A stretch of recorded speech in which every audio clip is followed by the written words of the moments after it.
Hello বন্ধুরা, সবাইকে স্বাগত জানাই স্টাডি সাকসেস কোচিং সেন্টারে। বন্ধুরা, তোমরা জানো যে আমরা তোমাদের জন্য এসএসসি এমটেক 2025-এর টপিক ধরে ধরে কিন্তু একটা করে ক্লাস করাচ্ছি। আমরা 2024-এর যে কোশ্চেন এক্সাম হয়েছিল এমটিএসের, তার সকল শিফটের অলরেডি আমরা আলোচনা কমপ্লিট করে ফেলেছি। তারপর থেকে কিন্তু একের পর এক আমরা কিন্তু টপিক ধরে ধরে এক এক করে ক্লাস কিন্তু করাচ্ছি। তো সেই একই রকমভাবে আজকে আমরা স্ট্র্যাটেজিকে থেকে কিছু গুরুত্বপূর্ণ কোশ্চেন নিয়ে এসেছি, যেগুলো আলোচনা করবো আজকের এই ক্লাসে। তো এটা আজকের স্ট্র্যাটেজিকের 2 নম্বর ক্লাস। এর আগেও আমরা একটা ক্লাস দিয়েছি, ইতিহাসের ক্লাস দুটো দেওয়া হয়েছে, ভূগোলের ক্লাস দুটো দেওয়া হয়েছে, ড্যান্স মিউজিক অ্যান্ড ড্যান্সের ক্লাস দেওয়া হয়েছে, বুক অ্যান্ড অথারের ক্লাস দেওয়া হয়েছে, স্পোর্টসের ক্লাস দেওয়া হয়েছে। তো সেই সকল যে ক্লাসগুলো যারা তোমরা দেখোনি, অবশ্যই বলবো তোমরা দেখে নেবে। ডেসক্রিপশানে লিঙ্ক রয়েছে, প্লে লিস্ট রয়েছে, তো এক এক করে ক্লাসগুলো দেখে নেবে। আর তোমরা যারা ফ্রিতে মক টেস্ট দিতে চাও, সম্পূর্ণ ফ্রিতে জেনারেল অ্যাওয়ারনেসের উপর 25 নাম্বার করে মক টেস্ট, একটা মক টেস্ট, মোট 5খানা মক টেস্ট ইতিমধ্যে আমাদের আপলোড হয়েছে। তো সেই 5খানা মক টেস্ট তোমরা যদি দিতে চাও ফ্রিতে, বা পরবর্তীতে আমরা আরও দেবো তোমাদের জন্য, ঠিক আছে? তো সেই মক টেস্ট দিতে গেলে তোমরা আমাদের টেলিগ্রামে চলে যাবে, ওখানে মক টেস্টের লিঙ্ক রয়েছে। তো সেই লিঙ্ক থেকে কিন্তু মক টেস্টগুলো অবশ্যই তোমরা দেবে। যদি কিছু মক টেস্ট দেওয়ার সমস্যা হয়, না বুঝতে পারো, তাহলে অবশ্যই আমাদের হোয়াটসঅ্যাপ নাম্বার রয়েছে, হোয়াটসঅ্যাপ নাম্বারে মেসেজ করলে ওখানে তোমাদেরকে বলে দেওয়া হবে। বা ওইখানে টেলিগ্রামে দেখবে, টেলিগ্রামেও ওখানে মেসেজের অপশান রয়েছে, ওখানেও মেসেজ করলে চলবে। তো চলো দেখে নিই আজকের ক্লাসের ফার্স্ট কোশ্চেন। আজকের ক্লাসের ফার্স্ট কোশ্চেন কী রয়েছে? কোন শাস্ত্রীয় নৃত্যশৈলী অন্ধ্রপ্রদেশে উৎপত্তি লাভ করেছে এবং এতে গান ও নাচ দুটোই অন্তর্ভুক্ত থাকে? তো দেখো, ডান্স অ্যান্ড মিউজিক আমরা তো অলরেডি আগে ক্লাস করিয়েছি, যেটা তোমাদের জন্য আমি বারবার বলেছি খুবই ভেরি ইম্পর্ট্যান্ট ভাইটাল ক্লাস একটা করিয়েছি, যেটা তোমাদের শুধুমাত্র এমটিএস নয়, এমটিএসের পাশাপাশি সকল এক্সাম কিন্তু কভার হয়ে যাবে। কারণ ওখানে যে ক্লাসটা তোমরা দেখলেই বুঝতে পারবে, ঠিক আছে? তো ক্লাসটা যদি না দেখে থাকো, ডেসক্রিপশানে লিঙ্ক রয়েছে, লিঙ্ক থেকে একবার তোমরা ক্লাসটা চালিয়ে ফার্স্ট কোশ্চেনটা একবার দেখে নেবে, আলোচনা করছি কীভাবে। তো তারপরে পছন্দ হলে বাকি পুরো ক্লাসটা দেখবে। বোঝা গেল? তো এটার সঠিক অ্যান্সার কী হবে? দেখো, কোন শাস্ত্রীয় নৃত্যশৈলী অন্ধ্রপ্রদেশে উৎপত্তি লাভ করেছে এবং এতে গান ও নাচ দুটোই অন্তর্ভুক্ত থাকে? তো সঠিক অ্যান্সার হয়ে যাবে option number D, Kuchipudi. Kuchipudi নৃত্য সঠিক অ্যান্সার। তো কুচিপুড়ি যেটা হচ্ছে অন্ধ্রপ্রদেশের শাস্ত্রীয় নৃত্য, ভালো করে মনে রাখো। নাট্য, সঙ্গীত ও নৃত্যের মিশ্রণ এটা। নাট্য, সঙ্গীত এবং নৃত্যের মিশ্রণ। মূলত ভগবান বিষ্ণুর অবতার কাহিনী পরিবেশিত হয়। তো এইগুলো তথ্যগুলো ভালো করে মনে রাখতে হবে। তো আমরা এখানে কিছু তথ্য দিয়েছি, কিন্তু আমরা যে প্রপার যে ডান্স এবং মিউজিকের যে ক্লাসটা করেছি, সেখানে কিন্তু পুরো ডিটেলসে আলোচনা করেছি, ঠিক আছে? পুরো ডিটেলসে প্রত্যেকটা নৃত্য আমরা ডিটেলসে আলোচনা করেছি। তো এখন দেখো 2 নম্বর কোশ্চেন, গণেশ চতুর্থী। গণেশ চতুর্থী যা মহারাষ্ট্রে ব্যাপকভাবে পালিত হয়, কোন ঘটনার সাথে যুক্ত? তো রিসেন্ট হয়ে গেল গণেশ চতুর্থী, মহারাষ্ট্রে কিন্তু খুব ধুমধাম করে, যেমন আমাদের দুর্গাপুজো হয়, ঠিক সেইভাবে কিন্তু মহারাষ্ট্রে গণেশ চতুর্থীও পালিত হয়। তো কেন হয়, কোন ঘটনার সাথে যুক্ত এটা? না, এটা হচ্ছে ভগবান গণেশ, গণেশের জন্ম গণেশের জন্মদিন উপলক্ষে এই দিনটি পালন হয়ে থাকে। তো গণেশ চতুর্থী ভগবান গণেশের জন্মোৎসব, প্রধানত মহারাষ্ট্র, গোয়া, কর্ণাটক এবং তেলেঙ্গানায় পালিত হয়। প্রথমবার লোকমান্য বাল গঙ্গাধর তিলক 1893 সালে এটি বৃহৎ জনসমক্ষে উদযাপন শুরু করে। তাহলে প্রথমবার কে? লোকমান্য বাল গঙ্গাধর তিলক 1893 সালে এই উৎসবটা কিন্তু শুরু করেছিল। তারপরে দেখো 3 নম্বর কোশ্চেন, ভারতের প্রধান শহরগুলিকে সংযোগকারী গোল্ডেন কোয়াড্রিলেটারাল প্রকল্প বাস্তবায়নযোগ্য করেছিল কোন সংস্থা? প্রধান শহরগুলিকে সংযোগকারী যে গোল্ডেন কোয়াড্রিলেটারাল প্রকল্প বাস্তবায়নযোগ্য করেছিল কোন সংস্থা? তো সঠিক অ্যান্সার হয়ে যাবে, যে সংস্থাটা শর্ট ফর্ম হচ্ছে NHAI, full form national highway authority of India, ঠিক আছে? অপশান নাম্বার এ হয়ে যাবে সঠিক অ্যান্সার। তোমাদের পুরো নাম পাশাপাশি শর্ট ফর্মটাও মনে রাখবে, NHAI, national highway authority of India. তারপরে দেখো 4 নম্বর কোশ্চেন, শায়িত বিষ্ণু মূর্তি নিচের কোন গুহায় আছে? শায়িত বা হেলানো যে বিষ্ণু মূর্তি, এটা কোন গুহায় আছে? এলিফ্যান্টা গুহা, উন্ডাভাল্লি গুহা, না ইলোরা গুহা, না হচ্ছে অজন্তা গুহা? তো সঠিক অ্যান্সার হয়ে যাবে অপশান নাম্বার বি, উন্ডাওয়াল্লি। উন্ডাওয়াল্লি গুহাতে কিন্তু এই শায়িত বিষ্ণু মূর্তি রয়েছে। তো উন্ডাওয়াল্লি গুহা অন্ধ্রপ্রদেশে অবস্থিত। এটা কোথায় রয়েছে এটাও কিন্তু জিজ্ঞেস করে।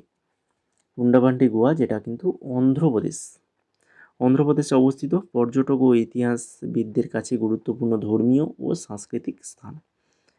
5 নম্বর দেখো, হিন্দুস্তানি শাস্ত্রীয় সঙ্গীতের একটি প্রধান কণ্ঠসঙ্গীতের ধরন কোনটি? হিন্দুস্তানি শাস্ত্রীয় সঙ্গীতের একটি প্রধান কণ্ঠসঙ্গীতের ধরন, সেটা হচ্ছে ধ্রুপদ। ধ্রুপদ হয়ে যাবে সঠিক অ্যান্সার। ধ্রুপদ হিন্দুস্তানি শাস্ত্রীয় সঙ্গীতের প্রাচীনতম ধারা। ভগবান বিষ্ণুকে স্তব করার মধ্য দিয়ে সূচনা।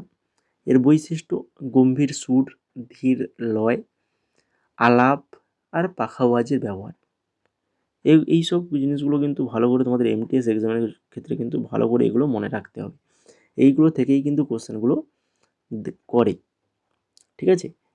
তো তার জন্য আমরা তোমাদের জন্য যে এই যে এক্সাম তোমরা যাতে ভালোভাবে দিতে পারো, তোমাদের প্রত্যেকটা কোশ্চেন আনসার যাতে কোনো না সমস্যা হয়, পরীক্ষা দেওয়ার সময় কোশ্চেন আনসারগুলো করার সময় কোনো সমস্যা যাতে না হয়, তো সেই জন্য আমরা পুরো কোশ্চেন আনসারের সাথে সাথে আমরা কিন্তু প্রত্যেকটা কোশ্চেনের নিচে এক্সট্রা ডিটেলস দিয়ে আমরা যেমন ক্লাস করাই, তেমনই কিন্তু আমরা যে পিডিএফগুলো তোমাদের জন্য বানিয়েছি 2025-এ, বিশেষ করে 2019 থেকে 24 এই যে পিডিএফটা রয়েছে, যেখানে 6200+ এমসিকিউ রয়েছে, এখানে কিন্তু প্রত্যেকটা কোশ্চেনে কিন্তু এক্সট্রা ডিটেলস দেওয়া হচ্ছে। অনেক এক্সট্রা ডিটেলস যেগুলো দেওয়া দরকার সেগুলোতে দিয়েছি। অনেক এক্সট্রা ডিটেলস তোমরা এখানে পেয়ে যাবে, যেগুলো তোমাদের এক্সামের এই এমটিএস এক্সামের পাশাপাশি আরও অন্যান্য এক্সামের জন্য খুবই হেল্পফুল হবে।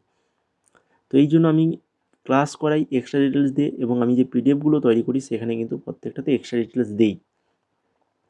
কেননা তোমরা একটা পিডিএফ পড়ে যেখানে তোমরা সমস্ত এক্সামগুলোতে কমন পেতে পারো কোশ্চেন অ্যান্সার, তো সেই জন্য আমি এক্সট্রা ডিটেলসগুলো অ্যাড করে থাকি। তাছাড়া তোমাদের এমটিএসের জন্য আমরা ইম্পর্টেন্ট 14খানা টপিকের উপরে স্ট্র্যাটেজিকের এই যে পিডিএফটা বানিয়েছি। কারেন্ট অ্যাফেয়ার্স 2024 এবং ইংলিশ, যেখানে 2023-24 মিলে 1700 এমসিকিউ রয়েছে। তাছাড়া synonym, antonyms, basic grammar rules, এই যে 4খানা পিডিএফ, এই 4খানা পিডিএফের মূল্য রেখেছি আমরা 199 টাকা। তো এই 199 টাকায় তোমরা তো 4খানা পিডিএফ পাচ্ছ, যেগুলো তোমরা ডাউনলোড করতে পারবে, প্রিন্ট আউটও করতে পারবে। এর পাশাপাশি তোমাদেরকে আমরা আরও কী দেবো, আমাদের যে অধ্যায়ভিত্তিক যে ক্লাসগুলো চলছে, তো এই সকল অধ্যায়ভিত্তিক ক্লাসের নোটস, এছাড়া আরও অধ্যায়ভিত্তিক যেগুলো ক্লাস করাইনি তাও আমরা ওখানে দিয়েছি। তাছাড়া কারেন্ট অ্যাফেয়ার্স 2025 ইতিমধ্যে কিন্তু অনেক কারেন্ট অ্যাফেয়ার্স 2025 আমরা কিন্তু অলরেডি আমাদের এই পেড গ্রুপে দিয়ে দিয়েছি। ম্যাথ, রিজনিং দিয়েছি এবং ইংলিশেরও অনেক নোটস দেওয়া হয়েছে। এগুলো বাদে এই 4খানা বাদ দিয়ে এগুলোও দেওয়া হয়ে গেছে আমাদের পেড গ্রুপে। তো তোমরা যারা এখনও আমাদের এই নোটসগুলো পারচেজ করতে পারোনি, তো যদি করতে চাও তাহলে আমাদের হোয়াটসঅ্যাপ নাম্বার রয়েছে, স্ক্রিনে দেখতে পাচ্ছ এই যে হোয়াটসঅ্যাপ নাম্বার, এই হোয়াটসঅ্যাপ নাম্বারে তোমরা হাই লিখে মেসেজ করো বা এমটিএস লিখে মেসেজ করবে। তারপরে তোমাদের ওখানে আমরা কিভাবে পেমেন্ট করবে তার প্রসেসটা আমরা বলে দেবো। বোঝা গেল? তো যদি নিতে চাও তো মেসেজ করো। তো এখন আমরা চলে যাব 6 নম্বর কোশ্চেন। 6 নম্বর কোশ্চেন কী রয়েছে দেখো, বিনোদ কুমার শুক্লার প্রথম প্রকাশিত কবিতা সংকলন কোনটি? বিনোদ কুমার শুক্লার প্রথম প্রকাশিত কবিতা সংকলন সেটা হচ্ছে কি লাগভাগ জয় হিন্দ। লাগভাগ জয় হিন্দ এটা কার? তাহলে বিনোদ কুমার শুক্লার প্রথম প্রকাশিত কবিতা সংকলন। 7 নম্বর দেখো, প্রধানমন্ত্রী নরেন্দ্র মোদী কে কামারাজকে শ্রদ্ধা জানান তার জন্মবার্ষিকীতে। তো তিনি কোন ক্ষেত্রের অবদানের জন্য স্মরণীয়? এই কে কামারাজ, তো ইনি কোন অবদানের জন্য স্মরণীয়? তো সঠিক অ্যান্সার হবে অপশান নাম্বার বি, স্বাধীনতা সংগ্রাম ও সামাজিক কল্যাণমূলক শাসন। স্বাধীনতা সংগ্রাম এবং সামাজিক কল্যাণমূলক শাসনের জন্য কিন্তু তিনি স্মরণীয়। 8 নম্বর কোশ্চেন, কর্ণাটক বাদ্যযন্ত্র নিয়ে সঠিক বিবৃতি নির্বাচন করুন। কর্ণাটক যে বাদ্যযন্ত্র, দুটো স্টেটমেন্ট দেওয়া রয়েছে এখানে। তো এই ধরনের স্টেটমেন্ট আকারে কিন্তু কোশ্চেন তোমরা এবারে এমটিএসে দেখতে পাবে। মৃদঙ্গম কি রয়েছে না, একটি সুরবাদ্য যা রাগ নির্ধারণ করে। আর নাগাস্বরম যেটা ডাবল রিড যন্ত্র, মন্দির ও বিবাহ অনুষ্ঠানে বাজানো হয়। তো দুটোর মধ্যে আমাদের সঠিক বিবৃতিটা নির্বাচন করতে বলেছে। তো এখানে কিন্তু সঠিক অ্যান্সার কী হবে না, সঠিক অ্যান্সার হবে অনলি 2, অর্থাৎ মানে শুধুমাত্র 2 নম্বর স্টেটমেন্ট, যেটা নাদস্বরম ডাবল রিড যন্ত্র মন্দির ও বিবাহ অনুষ্ঠানে বাজানো হয়, এটা কিন্তু সঠিক। বাকি মৃদঙ্গম, মৃদঙ্গম একটি সুরবাদ্য যা রাগ নির্ধারণ করে, এটা কিন্তু ভুল। এই যে কথাটা, এটা 2 নম্বর স্টেটমেন্টটা কিন্তু ভুল। মৃদঙ্গম আসলে একটা তালবাদ্য, রাগ নির্ধারণ করে না। নাগাস্বরম, যেটা দক্ষিণ ভারতের ঐতিহ্যবাহী বায়ুবাদ্য, উচ্চ ও গভীর সুরে বাজানো হয়। আর তোমরা যারা ক্লাসটাকে এখনও লাইক করোনি, ঠিক আছে, তো অবশ্যই বলবো ক্লাসটা যদি ভালো লেগে থাকে লাইক করে ফেলো। 9 নম্বর কোশ্চেনটা দেখো, কোন শাস্ত্রীয় নৃত্যশৈলী কেরালার সাথে যুক্ত? কেরালার সাথে যুক্ত নৃত্যশৈলী সেটা কোনটা না, সেটা হচ্ছে কথাকলি। কথাকলি কিন্তু এটি কেরালার নৃত্য। কথাকলি কেরালার নৃত্যনাট্য, বিশেষ মেকআপ, মুখোশ, বর্ণাঢ্য পোশাক, মুখাভিনয়ের বৈশিষ্ট্য, মহাভারত ও রামায়ণের গল্প প্রধান বিষয়বস্তু। তো এই সকল কথাগুলি নিয়ে আরও ডিটেলসে পেয়ে যাবে আমাদের ওই ক্লাসে, যেটা আমরা নৃত্য নিয়ে যে ক্লাসটা বানিয়েছি সেখানে। 10 নম্বর দেখো, গীতাঞ্জলি, গীতাঞ্জলির জন্য সাহিত্যে নোবেল পুরস্কার প্রাপ্ত প্রথম ভারতীয় কে? এটা তো আশা করি সবাই পারবে, কিন্তু এই কোশ্চেনগুলো কিন্তু এক্সামে তোমাদের বারবার বিভিন্ন এসএসসির এক্সামে কিন্তু আসে। তো এটা সঠিক অ্যান্সার হবে রবীন্দ্রনাথ ঠাকুর। রবীন্দ্রনাথ ঠাকুর হয়ে যাবে সঠিক অ্যান্সার। রবীন্দ্রনাথ ঠাকুর প্রথম বাঙালি যিনি সাহিত্যে নোবেল পুরস্কার পেয়েছিলেন 1913 সাল। সালটা অবশ্যই মনে রাখবে। তিনি গীতাঞ্জলির লেখক। 1915 সালে রাজা জর্জ ভি ঠাকুরকে নাইটহুডে ভূষিত করেছিলেন তিনি 1919 সালে, সেটা কিন্তু অমৃতসরে যে জালিয়ানওয়ালাবাগ হত্যাকাণ্ড হয়েছিল, তো সেই প্রতিবাদ হিসাবে কিন্তু সেই নাইট উপাধিটা কিন্তু রবীন্দ্রনাথ ঠাকুর ত্যাগ করেছিলেন। তো তাকে মাঝে মাঝে বাংলার বার্ড বলেও অভিহিত করা হয়। তিনি বিশ্বভারতী বিশ্ববিদ্যালয় প্রতিষ্ঠা করেছেন। ঠিক আছে, তো এই ছিল মোট আজকে টোটাল 10খানা কোশ্চেন আমরা আলোচনা করলাম এক্সট্রা ডিটেলস দিয়ে। তো এইভাবে এক্সট্রা ডিটেলস দিয়ে আমাদের যে নোটসগুলো রয়েছে, রিসেন্ট এডুকেটিভ প্যাটার্নের যে এসএসসি এক্সাম হয়েছে, যে স্টেনো যে এক্সামটা হয়েছিল, তো তার জিকে এবং ইংলিশ দুটোর পিডিএফ অ্যাভেলেবল রয়েছে, একদম সম্পূর্ণ এক্সট্রা ডিটেলস দিয়ে এবং অধ্যায় ভিত্তিক মানে ইতিহাস, ভূগোল, রাজনীতি, অর্থনীতি, এগুলো আমরা ভাগ ভাগ করে অধ্যায় ভিত্তিক পিডিএফগুলো বানিয়েছি। যদি তোমরা নিতে চাও তো আমাদের হোয়াটসঅ্যাপ নাম্বার রয়েছে, সেই হোয়াটসঅ্যাপ নাম্বারে মেসেজ করবে। তাছাড়া জিকে ইবুক অধ্যায় ভিত্তিক, তোমরা যদি ওয়েস্ট বেঙ্গলের যে এক্সামগুলো রয়েছে সেগুলো যদি প্রিপারেশান নিচ্ছ, তো সেগুলোর জন্যও কিন্তু আমরা পিডিএফ বানিয়েছি। 1999 থেকে 2025 পর্যন্ত যে এক্সাম হয়েছে আমাদের ওয়েস্ট বেঙ্গলে, তো সেই সকল এক্সামের কোশ্চেন অ্যান্সার দিয়ে পুরো অধ্যায় ভিত্তিক পিডিএফটা বানানো হয়েছে। তাছাড়া শুধুমাত্র যে প্রিভিয়াস ইয়ার নয়, প্রিভিয়াস ইয়ারের পাশাপাশি ইম্পর্টেন্ট কোশ্চেন অ্যান্সারও কিছু রাখা হয়েছে। এই পিডিএফটা তোমরা পাবে 8200 প্লাস প্রশ্ন উত্তর উইথ এক্সট্রা ডিটেলস অধ্যায় ভিত্তিক মাত্র 49 টাকায়। এই যে আমাদের জিকে ই বুকটা তোমরা দেখতে পাচ্ছ, এটা মাত্র 49 টাকায় এই পিডিএফটা পেয়ে যাবে।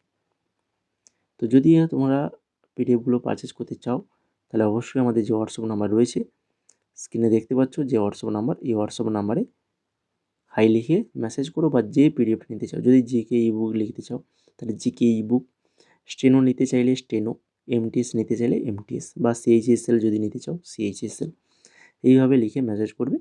তাহলে আমরা ওখানে কিভাবে পেমেন্ট করবে, তো সেই প্রসেসটা আমরা তোমাদের বলে দেবো। বোঝা গেল?